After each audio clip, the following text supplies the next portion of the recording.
Got it. This is Showbiz Today, live Tuesday, February 28th, 1989. This time it is to the big screen. Warner Brothers is spending millions to bring millionaire Bruce Wayne and his alter ego to life. Is this a gamble for the studio? Will Batman pay off? Will there be bat hysteria? Sherry Claypool has this bat update. Don't kill me, man! What are you? I'm Batman. Gotham City's finest is back. But don't look for the Caped Crusader at the same bat time or same bat channel.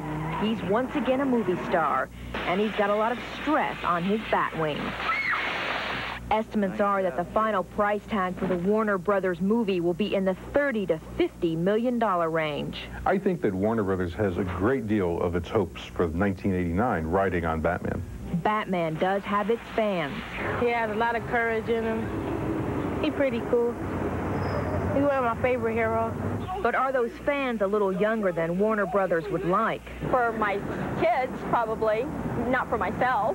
Marketing consultants say Warners will have to sell the movie. Batman alone isn't enough draw, but the star power will help. Joker. You've got Jack Nicholson, who I think is probably the consummate actor working in the business today. And you've got a young director named Tim Burton coming with Beetlejuice, and I think when you put all those elements together, you got a chance of having a pretty good movie. But star power isn't a guarantee for a hit. Remember Ishtar? A bomb estimated to cost upwards of $40 million. It starred Dustin Hoffman and Warren Beatty. This is some of our best work. Unlike the TV series, which took a campy look at the dynamic duo, the movie promises to stick closer to the comic book version, which takes the Caped Crusader very seriously. This is an 80s Batman. Just look at how the Batmobile has changed. More is riding on the movie than just ticket sales. A huge merchandising effort is going on. There's the Batcave, the Batplane, the Joker doll. And what kid wouldn't want his own bat rope after seeing this? The one thing missing from the Batman movie hype is Robin. The dynamic duo is now an uno. Robin has lived 70. How much more did he want out of life? The best-known Batman, Adam West, has a warning for bat wannabes. Beware of typecasting. When you wear a mask and funny tights, it gets a little frustrating from time to time, and I was turned down for a number of parts over the years, I feel, because of that. Talk about fiendish plots. Oh well, Warner's is busy on a plot of its own, hoping for Batmania to strike at the hearts of all law-abiding citizens this summer. Sherry Claypool for CNN Entertainment News, Hollywood. Lieutenant, is there a 6-foot bat in Gotham City?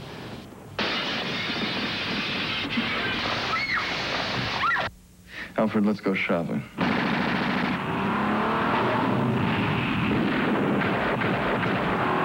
Batman's coming out this summer. What do you think it's going to be like? Oh, I can't wait. I love Michael Keaton. He's one of my favorite funny people. And I love Jack Nicholson, and I love the trailer. I love the whole thing. I'm ready to go.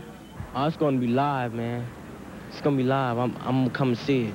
The trailer was better than the movie we just saw. How do you think Michael Keaton's going to be as Batman? Sexy. Very sexy. Oh, he's just a gorgeous guy. He has great legs and everything.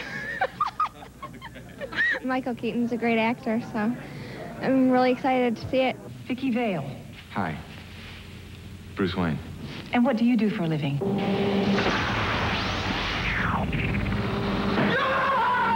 What kind of Joker is Jack Nicholson going to be? Nicholson, like I say, he's great all the time, so I think he is a Joker, so he's probably just going to play himself. I'd like you to handle this operation personally. Me? Nice outfit. I mean, with Jack Nicholson in it, I mean, how can you go wrong? I mean, especially his makeup. That's great, man. Jack is dead, my friend. You can call me Joker. Jack Nicholson is casted as the perfect Joker. Michael Keaton's adorable, and my husband will just be counting the minutes to see Kim Basinger. But the only thing I could have changed about it was letting me play the babe. Kim Basinger, yeah, I can see either you or Kim Basinger. What she's got that I don't have? I feel a little drunk. And you're not anything. Hey, one drink and I'm flying. It's just so intense with, how he comes swooping in on all these scenes in that car, man. I like the Batmobile. And, yeah? Yeah. Why? I don't know, it's pretty cool. Yeah? I love the Batmobile. It looks so cool. Yeah. I wish I could ride in it.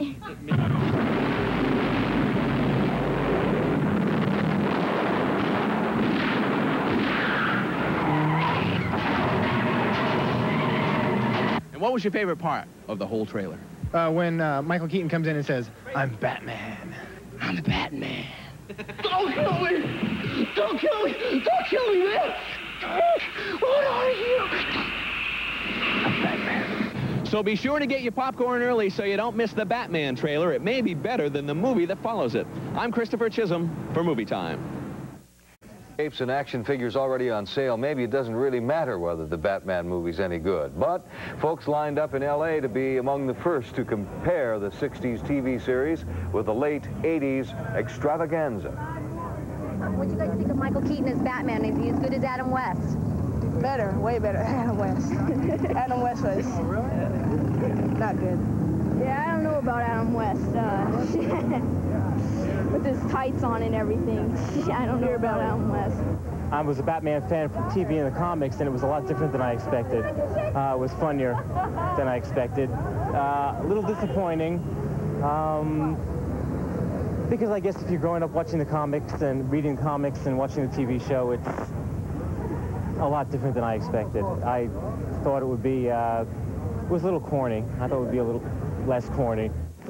Fans of Philadelphia can line up for Batman dues. Guys who wouldn't be caught dead in Batman tights or jammies can sport the telltale bat on the back of their heads. A judge ruled a Chicago man went too far masquerading as the Cape Crusader. The judge said Ron Ruding may not parachute in public wearing his Batman suit. The judge said the jump would violate Warner Brothers' copyright on the Bat character. Ruding must be content to wear his Bat suit in seclusion. Overall, not bad. Batman is an entertaining eyeful. Director Tim Burton and his top-notch production crew have created a series of incredible images.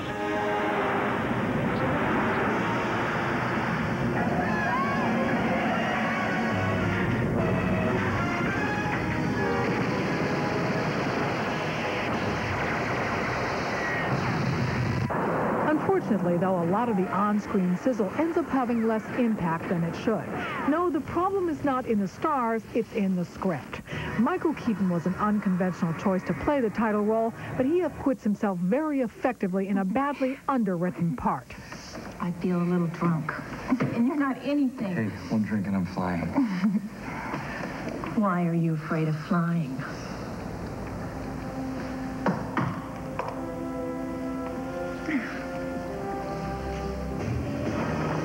Hints at the disturbing kinks and potentially dangerous quirks in his character, but too much of his motivation is left sketchy and shadowed. Just the opposite is true of Jack Nicholson, who steps into the psychological spotlight as Batman's arch-enemy, the Joker. Nicholson uncorks a magnificent, maniacal performance. He blows everybody off the screen.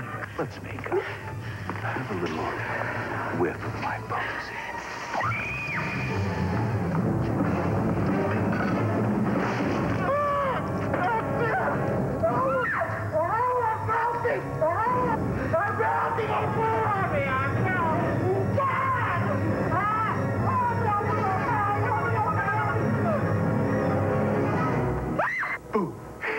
Nicholson is the bad guy, but the movie stacks the deck in his favor. The result seems as unbalanced as the killer clown he plays. This movie is a morality play that doesn't live up to its potential, but for all its flaws, it's illuminated by many moments of brilliance, and they make Batman well worth seeing.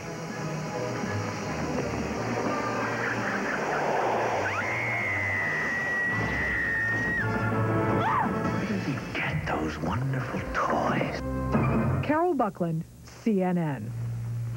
Better guests as they follow the group around the country. Well, it didn't take the summer solstice to make people go batty in Los Angeles. The premiere of the movie Batman did that job. It took 10 years for the movie to reach the silver screen, and it looks like it struck gold. Dennis Michael reports. The crowd started gathering over the weekend in anticipation of a movie premiere so big it had to be held in 2 theaters. By the time the limousines began to arrive, the crowds filled the streets of Westwood Village. Warner Brothers offered a few hundred free tickets to the first hopefuls in line. Despite their getup, the 36-hour wait at the head of the line was no joke. So we're being squished to death up here instead of being mashed to death back there. There's no other way of putting it. This evening, Los Angeles has gone bats.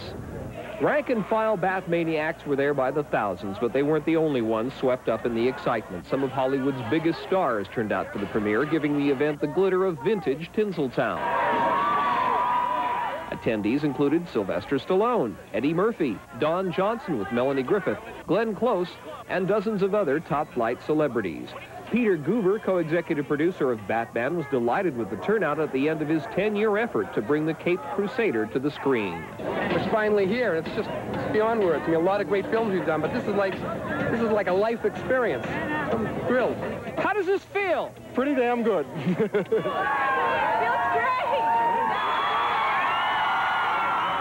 The crowd's biggest welcome came for fast-moving Michael Keaton, who plays the title role in Batman. Keaton's casting as the Dark Knight was the most controversial aspect of the film's production, but those concerns seem to be over.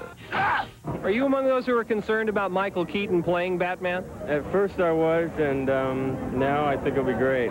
What changed your mind? The previous. I think Michael Keaton will far surpass what you expect. It's going to be the new Batman, the new wave Batman of the 90s. Wait till they get a load of me.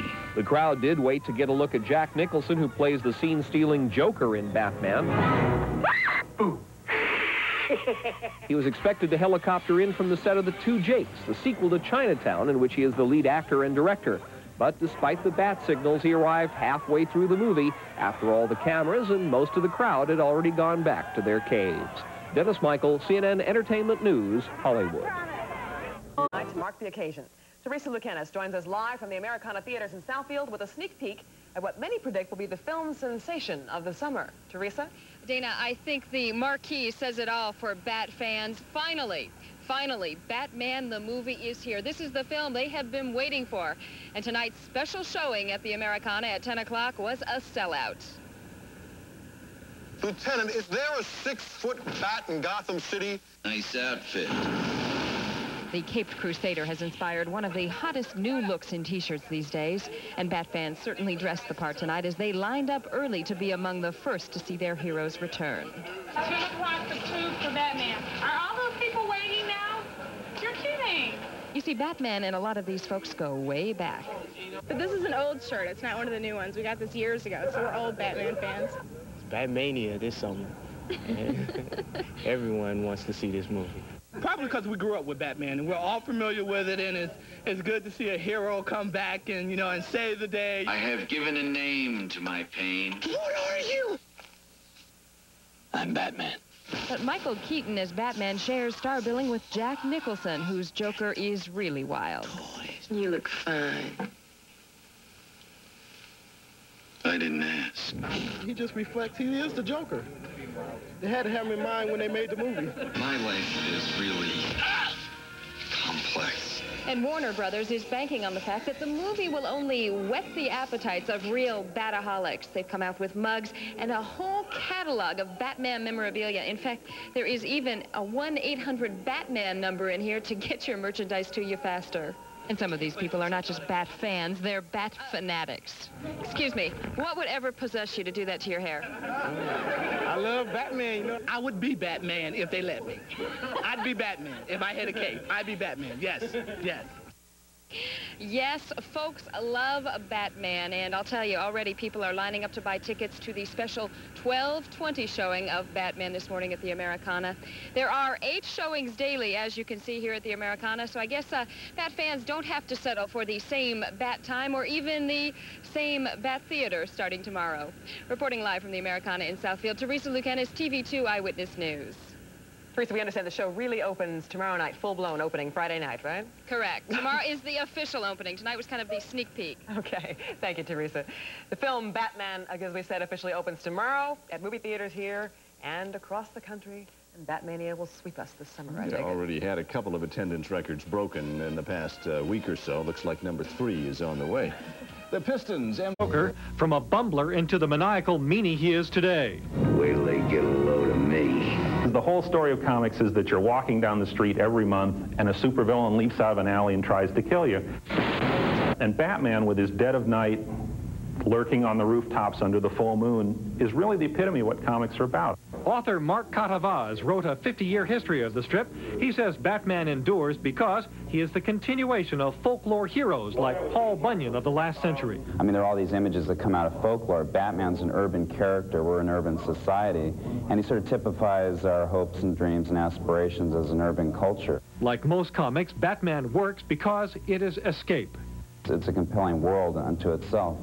And when you pick up a Batman comic, you agree to go into that world and you accept its dictates, its dimension. Mike Friedrich lived in that fantasy world at age 18, writing Batman strips, like the now legendary Silent Night Christmas episode. Normally it would take maybe a week to write a story, and that one took a month. And it was half the size of the normal story, so I made 1/8 the income that month. But we were very, very proud at the end of it of the final results. Friedrich today is an agent representing comic book artists, including some who draw for Batman. The adventures of the Caped Crusader are fueling a $400 million industry that's growing by 25% each year. And who's buying all those comic books? The industry says that 70% are purchased by people over 21. Greg LaFave, CNN, San Francisco. And related paraphernalia I have. So I would say that in the last week or so, Batmania has peaked. Who do you think did it? Some joker? Your guess is as good as mine. I mean, some joker obviously nabbed Batman in the dead of night. It could have been anybody. Anybody. It could have been, maybe it was a prank. Maybe it was a fraternity prank. Maybe it was some kids. Maybe it was some jokers looking for a good time. I don't know. Maybe it was a criminal, an arch criminal. And Batmania is already out of control. It's estimated Warner Brothers stands to make $250 million, not on the movie, but on the merchandising alone. More news later.